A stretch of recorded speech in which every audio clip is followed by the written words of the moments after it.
Hey guys, welcome to UpStreet Online. So glad you're hanging with us today. We've been talking all month long about how we're better together. And that's definitely true about you and me. Because if you weren't here, then I'd be talking to no one. So we are absolutely better together. And we're always better when we get to watch Caleb Morgan with a new That Show with That Guy. Let's check it out. Welcome to another episode of That Show with That Guy. Today, you know what time of year it is? Right now? Pumpkin pie season. I love pumpkin pie so much. Look at it, it's so smooth. I wanted to see today how many meals we can make pumpkin flavored with this pumpkin pie. Let's figure it out. For this first meal, we're gonna do breakfast. We're gonna do a bagel sandwich with pumpkin spread. We're gonna do the spread first. It's smooth. Look at her. So we have our spread, then we need our grapes, and then bagel with more spread and a little bit of crust. Yum. This is the pumpkin bagel grape sandwich. I hope I enjoy.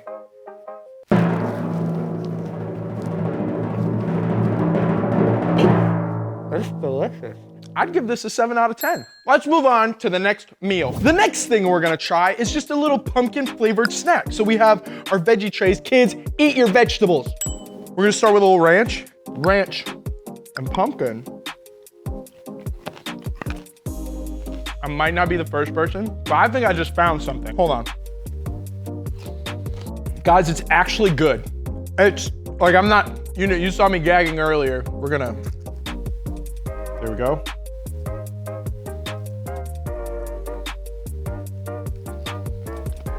Guys, this is actually an 11 out of 10. Veggies, ranch, pumpkin pie. Try it at home. Now for the real test. Popcorn. Cheers.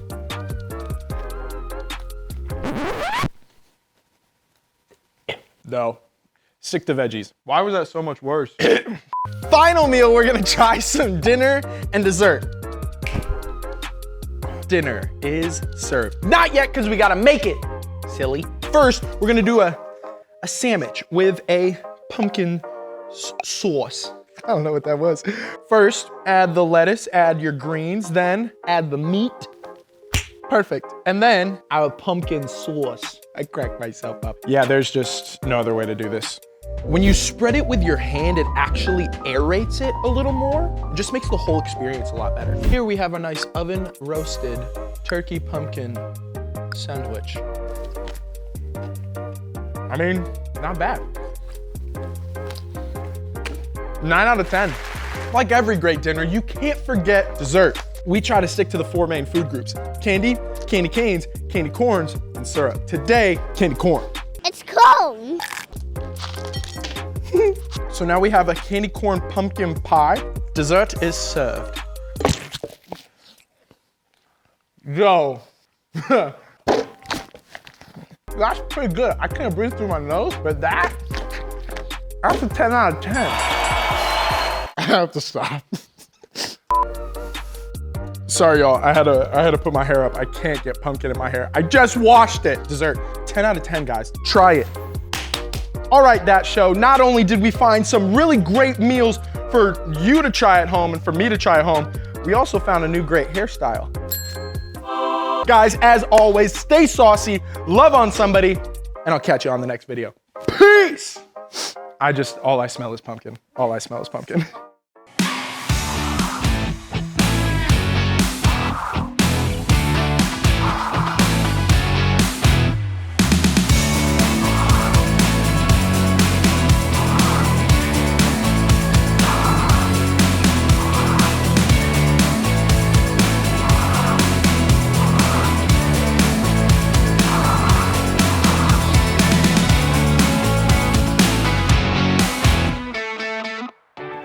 Okay, so I want to ask you a totally random question. Raise your hand if you think any story from the Bible can be told using Legos. I do. I can't really see your hands, but I'm guessing lots of you are raising them up high right now because Legos equals awesome. Let's check this out. I've loved Legos since I was a kid. And you know what you can always build with Legos? That's right, you can build a house. All you need is 4 walls, a roof, and maybe throw in a couple windows and boom, you've got yourself a sweet crib. So let's imagine that this house was a house back when Jesus was on earth. This one probably looks super modern compared to what houses looked like back then, but all the major stuff is there. The walls, windows, the doors, and the roof. Now imagine all these people are crowded in that house, and they're trying to get as close as they could to hear Jesus as he was teaching. Every door and every window was full of people. Then these 4 friends showed up because they needed Jesus' help. They had a friend who was paralyzed. And that meant he couldn't walk. And he had been that way his whole life. But they believed that Jesus could help him. They believed Jesus could heal him. So these 4 friends worked together to carry their paralyzed friend all the way to the house where Jesus was teaching. But they couldn't get in the house. You know what? They didn't let that big crowd slow them down though. They found a way to get to Jesus. Maybe you've heard this story before. See, they went up all the way to the roof. Yep, they carried their friend all the way to the roof, tore an opening, and lowered their friend right down to Jesus. And can you guess what Jesus did next? Do you think Jesus got angry because they ruined the roof? Do you think Jesus was mad that they interrupted his teaching? No way. Jesus looked at the paralyzed man and he said, "Take up your mat and go home." And just like that, the man stood up, he took his mat, and he walked right by that crowd gathered by the house. See, Jesus healed him, and now he could walk. These 4 friends were able to get their sick friend to Jesus because they worked together. See, they were better together. At any point, they could have given up and they could have stopped trying, but they knew how important it was for their friend to get help. They knew it was worth it to figure it out together. To get their friend the help he needed, they needed to work together. Their story is proof of one simple thing. When we work together, we can do big things. God knows that we are all better together. Here's the wisdom he gave us. It's our verse of the month. 2 are better than 1 because they have a good return for their labor. Ecclesiastes 4:9. God is saying that when 2 people do the work, the result is way better. But we don't have to stop at 2. The more people who work together, the better the result. And God is counting on you and me to make a difference together. And we can, because we're already doing that. So let's keep it up. Let me show you some examples of things kids just like you are doing. Do you remember what it was like to learn how to ride a bike? Or maybe you're still trying to get that skill down. That's a big thing to learn. It takes some time and practice for most people. Wouldn't it be awesome though to have your friends help you just like this? All these kids gathered around their friend and they said, "We're gonna help you today. We're here, we've got you. Let's do this together." How amazing is that? Learning that big skill became a little easier with all that support. And it probably was a little more fun.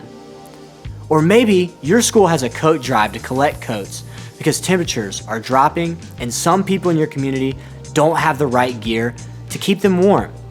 So you decide to do something to help. You go clean out your closet and then you feel bad that you only have 1 coat to donate. And you're thinking, should I even take this coat? Will 1 coat even help? But when you get to school, you see that 3 other kids in your class also brought coats.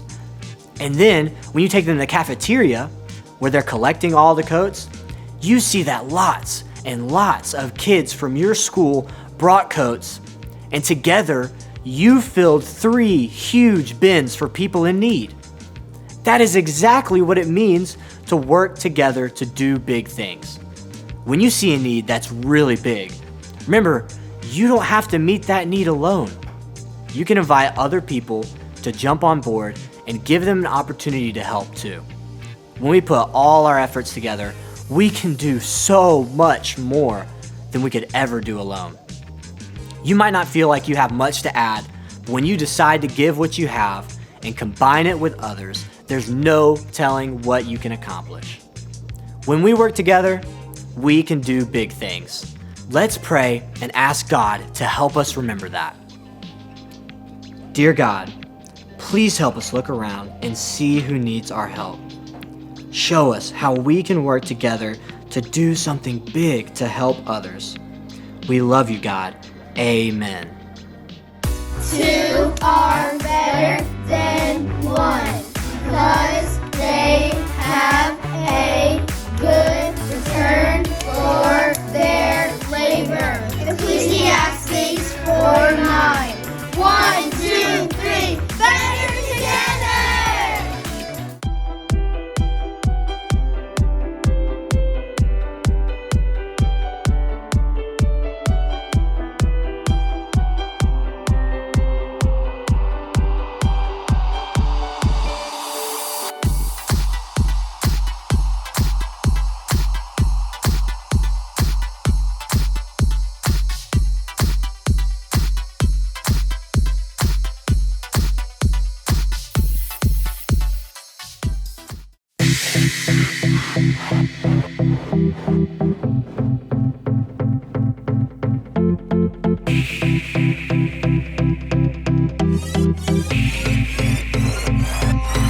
Urban streets to open plains, we are under one name. No one is lost or goes unseen, 'cause we're all loved by our King.